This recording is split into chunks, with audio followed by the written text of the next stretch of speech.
Okay, I'm here with my mom, JoAnn Englund, formerly JoAnn Soriano. We're here for segment 2 of her video memoirs, and we talked about where you were born and the places you lived until you got married to my dad, Charles Soriano. You guys met, by the way, we're here at Shawnee Mission Park in really Lenexa, Kansas. Beautiful day. It's Saturday, October 18th. Beautiful sunny day.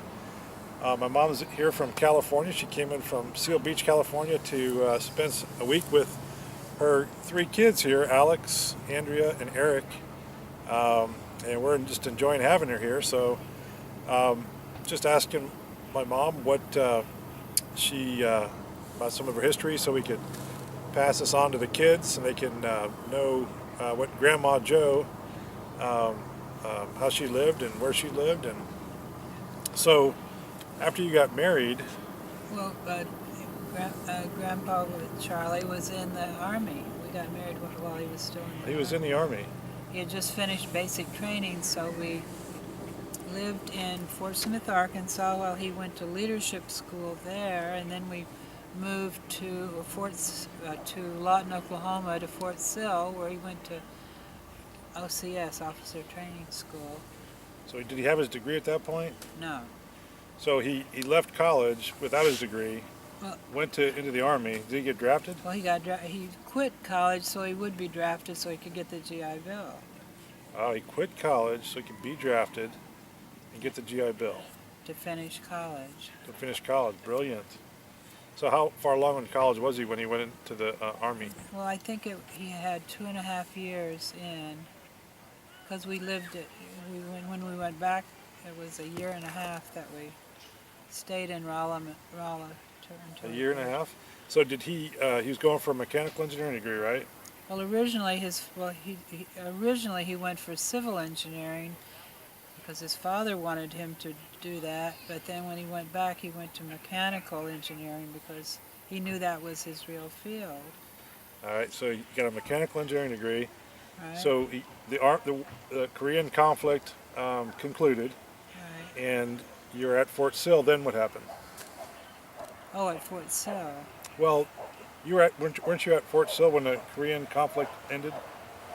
I don't know. He got out in 1954, I think. 54, he got out. So you got married in 51. He went in 52. You went in 52, U.S. Army. Was he an officer? Well, he washed out. He voluntarily washed out because he didn't want to do 2 more years in the Army. Because if you get a commission, then you have to sign up for 2 more years. And he had some demerits for getting back late to camp. And they said, okay, Soriano, you can either take a 6-week setback or you can wash out. So he took the washout because of the fact that he would soon be getting out of the Army. And he stayed at Fort Sill. They found out he was there, and he had earned the highest grade ever in the motor department. So they wanted him to be an instructor, teaching guys to repair prime movers, whatever that is. Prime movers, probably the big trucks. And the tanks, maybe. The tanks. Move the tanks. So he never went to Korea. You know, everybody was shipping out for Korea, and had he been a second lieutenant, his life expectancy on the front would be 45 minutes because they were forward observers. Wow. So he never went to Korea.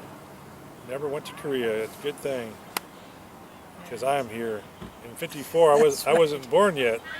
So 50. I was born in 58. So, right. All right, so he got out, and then where'd you move from Fort Sill after he got out of the Army? Well, we lived for 1 year in Kansas City. We wanted to save money to go back to school, so we stayed for 1 year. And then Alex was born in 56, and he was born while your dad was going to school at Rolla. Really? So you had a baby while Dad was a student at Rolla? Yeah, and I had worked for the Fort Leonard Wood. I'd worked for the civil service until I quit when I was pregnant. Really? So you worked while you were pregnant, in civil service. How far is Fort Leonard Wood from Rolla? An hour. An hour. So you're And driving. through the mountains. But I rode with a native Ozarkian person who she drove, and she had 3 or 4 women that drove with her. So I never drove in those mountains. So you all commuted together from Rolla Yeah. to Fort Leonard Wood, Uh-huh. and then Dad got graduated. He graduated, and so that would have been 1957 because Alex was about a year old. So 57. Now, during that time when he was at Rolla, did he own a business, or how did you guys support yourselves other than you were working? Was he working, or did he have a business? No, that was actually he did have a wrought iron business when he was in the Army. I forgot about that. He had a wrought iron business in the Army at Fort Sill? Uh-huh. He and another guy, Marty Gersler. They opened a little store selling wrought iron table legs and magazine racks and sculptures. So he was a full-time Army guy, plus had a wrought iron place? Yeah. You remember the name of that business? Artistry and wrought iron. That was the original Artistry in wrought iron. Yes. Was it on base or off base? Off base. Off base, Fort In Lawton, Oklahoma. Lawton, Oklahoma.